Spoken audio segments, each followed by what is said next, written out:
Salut à tous, c'est avec immense plaisir que je vous retrouve sur la chaîne JC Compare. Dans cette vidéo, donc, c'est les vacances. On va donc prendre l'épisode numéro 2. On part en vacances. La carte bancaire n'est pas acceptée car vous êtes en offline. Que faire? Eh bien, c'est le titre de l'épisode 2 de On part en vacances. Eh bien, on voit tout ça juste après. C'est parti. Eh ben, vous partez en vacances, le titre de la vidéo c'est « On part en vacances, la carte bancaire est en offline, elle ne passe pas ». Eh ben, que faire? On voit tout ça, c'est parti. Eh ben, vous avez une carte bancaire d'une banque traditionnelle classique, une banque en ligne ou encore une banque néo-bancaire ou fintech.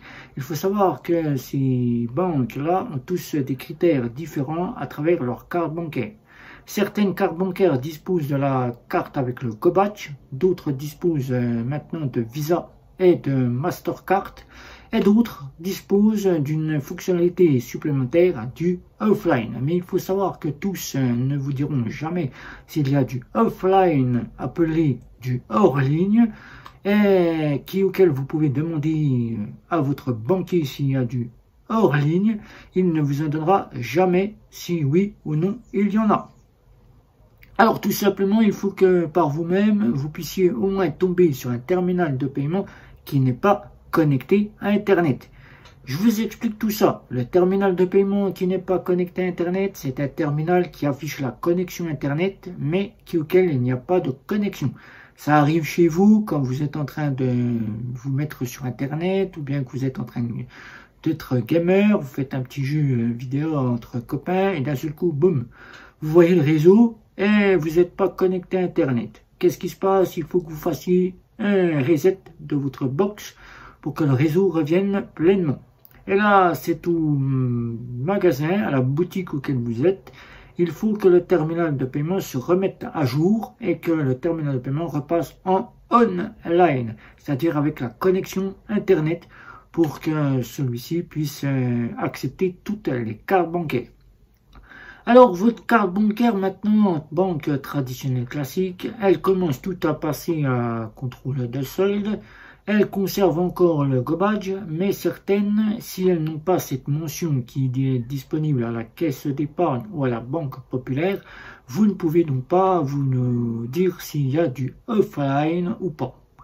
Il faut savoir que la caisse d'épargne et la banque populaire, les deux cartes-là, ils le signalent à travers leur carte bancaire en disant « Nous avons une carte bancaire en contrôle de solde et nous avons une carte bancaire quasi systématique. » Et c'est cette fonctionnalité qui va vous faire passer partout. Le quasi systématique, c'est quasiment le offline qui est intégré dans la carte bancaire. Et là, quand on sait qu'elle est quasi systématique, on n'a pas à se soucier, on peut passer partout et le offline n'est pas une recherche à rechercher puisque nous disposons du offline à travers le quasi systématique.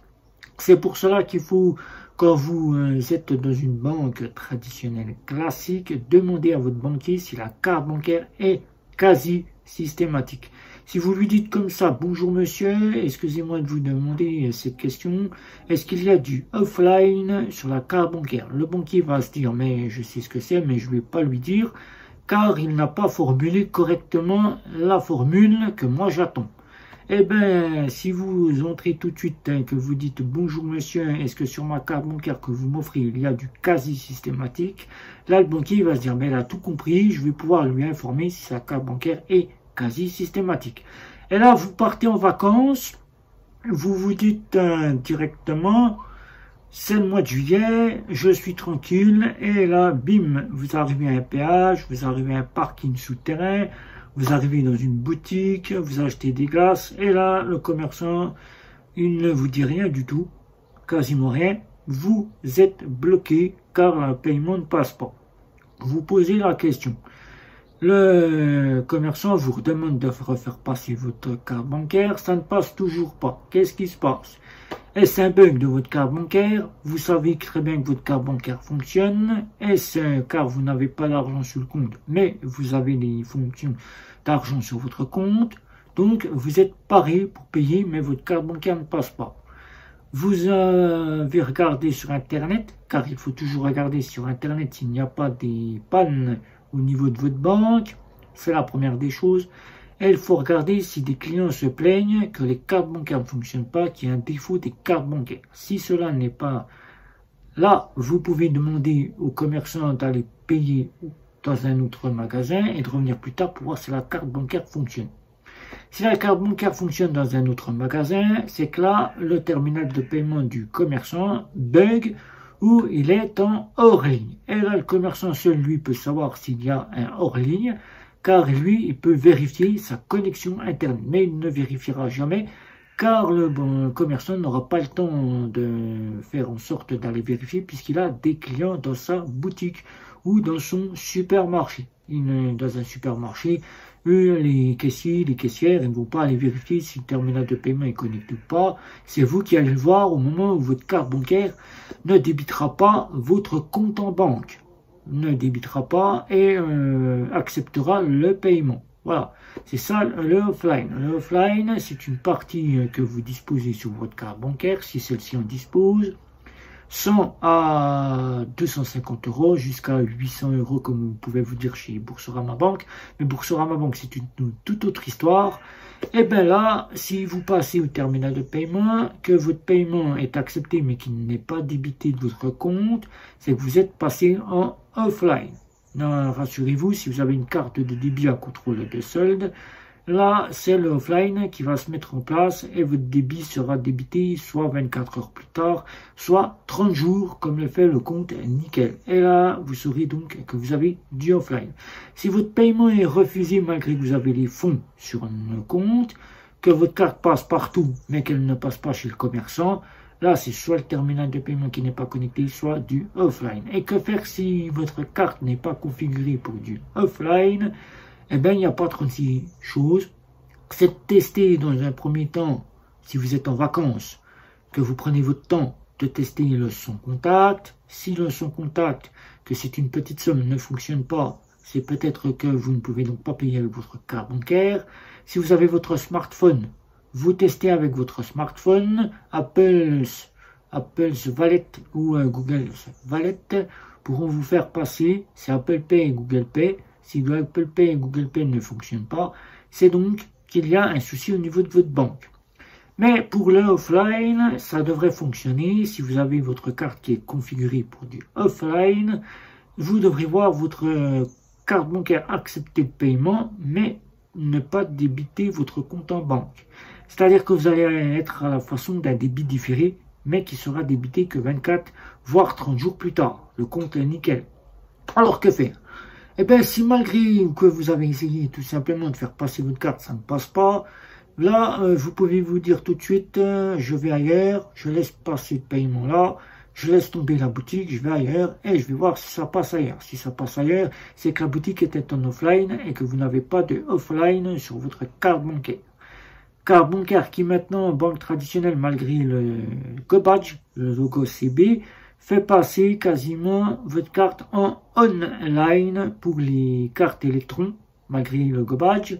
Et le GoBadge est configuré pour du online, mais pour ce qui est du Visa, ce qui est du Visa première, ce qui est du Visa Infinite, qui sont à contrôle de solde ou Visa Platinum, là il faut savoir qu'elles sont configurées pour avoir un petit offline de 50 à une centaine d'euros pour certaines cartes bancaires. Et là, la banque ne vous le dira jamais.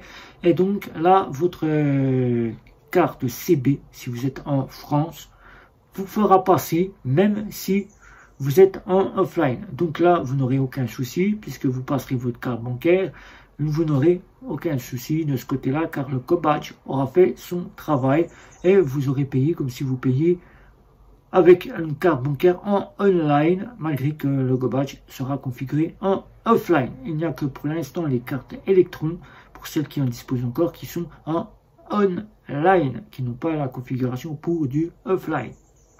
Alors que faire si vous êtes dans une néobanque, telle que Revolut, ou encore chez Helios, ou encore dans la banque en ligne chez Boursorama, que vous tombez sur un terminal de paiement qui n'est pas connecté à Internet et que votre carte bancaire vous est refusée, là, il faudra savoir que chez Boursorama, c'est le plafond de votre carte qui va devoir faire foi et qui va devoir voir si un Visa confirme que vous avez du plafond et fasse passer votre paiement. Si vous n'avez pas le plafond nécessaire, Visa refusera automatiquement le hors ligne et votre carte bancaire ne fonctionnera pas. Mais qu'en est-il chez Revolut et chez Helios qui eux ne disposent pas de offline? Eh bien, il va falloir forcer, car si vous disposez d'une carte métal chez Revolut, il va falloir forcer la carte au moins 3 fois pour voir si Visa acceptera de vous faire passer en hors ligne. Pareil chez Helios, ça pourra passer comme ça ne pourrait pas passer, car Visa va devoir donner son accord si oui ou non ils acceptent ou pas de vous faire passer votre paiement. Est-ce qu'il y aura un débit différé? Non, il n'y aura pas de débit différé, car là, tout simplement, le débit sera bien affiché sur votre compte pour Helios, mais pour Revolut, votre débit ne sera pas effectif de suite, car il sera accepté, mais il ne sera que quelques minutes plus tard, voire 1 heure plus tard, une fois que le terminal de paiement se sera mis en fonction, débité de votre carte bancaire et de votre compte en banque. Il n'y aura pas la fonction quasiment d'attendre 24-48 heures et d'être sur un plafond de offline. Là, il ne sera pas question de cela chez Revolut. Alors que chez Bunk ou encore N26, le compte nickel ou encore Lydia, vous disposez d'un petit plafond qui sont de 20 € à 250 € chez Bunk. Et là, dans les conditions générales, il est souvent précisé que vous avez du offline. Mais dans nos banques traditionnelles classiques, il se réserve de ne pas vous divulguer que vous avez du offline. C'est vous qui devez découvrir par vous-même si votre carte bancaire passe directement sur un plafond ou si tout simplement vous êtes avec du GoBadge qui fait passer ce fameux offline en France, mais à l'étranger sera sur un petit plafond de 50 à une centaine d'euros. Alors pour Helios, c'est très simple, il va falloir passer une fois. Si la carte passe, c'est que Visa a donc accepté votre paiement, sans même avoir donné l'ordre de mettre en attente ce paiement. Si ça ne passe pas, eh ben c'est que Visa n'aura donc pas accepté le paiement et vous devrez donc prendre cette fonctionnalité si vous êtes en vacances, d'aller retirer de l'argent dans un DAB ou bien d'avoir un petit peu de liquide sur vous pour pouvoir payer cet achat. Le cas de chez Revolut qui avec leur carte plastique standard, carte plus et carte premium ne sont pas à offline, donc il faudra donc vous retourner vers cette situation là. Alors partir en vacances, il faut prendre son mal en patience. Si votre carte ne passe pas au péage, sachez que pour le péage, si celui-ci est en offline, vous pourrez donc faire passer ce péage avec le sans contact. Et c'est ce sans contact qu'il faudra même tester si vous êtes dans un magasin, car souvent le sans contact n'est pas débité de suite de votre compte en banque. Comme le cas de certaines banques néobancaires qui débitent seulement votre sans contact 24-48 heures plus tard. Le cas de ma French Bank qui ne débitait que le offline, qui n'avait pas de offline, mais qui débitait le sans contact que 24-48 heures plus tard. Le cas de la banque postale qui dispose du sans contact et qui le débite seulement 24-48 heures plus tard. Donc il faudra passer pour le péage et le parking souterrain sur ce fameux sans contact si la carte n'est pas acceptée car vous n'avez pas de offline, ou bien tester au supermarché si le sans contact passe, si c'est une petite somme. Si ça passe, ça passe. Si ça ne passe pas, il faudra avoir du liquide. Voilà. Alors pour ces vacances, prenez tout en profondeur ce mal en patience. Restez zen. N'allez pas tout de suite alarmer votre banquier. Celui-ci est peut-être en vacances. Son collègue vous dira peut-être que votre carte n'est pas fonctionnelle, qu'il faut que le terminal de paiement soit en online. Alors, prenez patience, dites-lui que vous aimeriez bien savoir si votre carte est une carte, si vous disposez du débit à contrôler le sol, une carte quasi systématique, si oui ou non. À l'inscription de votre compte en banque, normalement, il est indiqué sur votre condition générale si la carte est quasi systématique ou si elle est débit immédiat à contrôle de solde. Mais si ce n'est pas indiqué, n'hésitez pas à en faire part à votre conseiller de savoir si votre carte est quasi systématique ou pas avant de partir en vacances. Voilà. Donc, ce deuxième épisode concerne donc ce fameux offline qui peut arriver à tout moment à l'étranger. Alors, avant de partir en vacances, première chose à faire, c'est d'activer votre paiement à l'étranger, si vous êtes dans une néobanque, de contacter votre néobanque pour savoir si celle-ci dispose du quasi systématique ou pas. Pareil dans votre banque traditionnelle classique ou banque en ligne.